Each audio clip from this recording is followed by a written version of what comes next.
It's fun. Kid was all proud of himself, going off to law school. Big deal. Idiot was dropping off mystery books for a serial killer. Enough mysteries. So you were the one that set up his mail? Yeah. All he had to do for the 5K was swallow a balloon. It's too good to be true. So Grant told me he was off to Boston College to be a double eagle. I knew then that he would be the perfect envelope for my letter to you.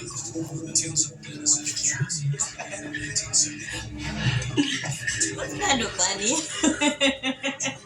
She worked so hard for it. The edges of his canvas were so clean. That's very good, Dr. Oz. The right. So don't guess that what she doing.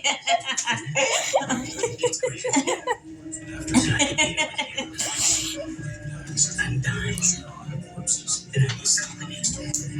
I think I'm gonna take you home, Dr. Oz. Oh my god.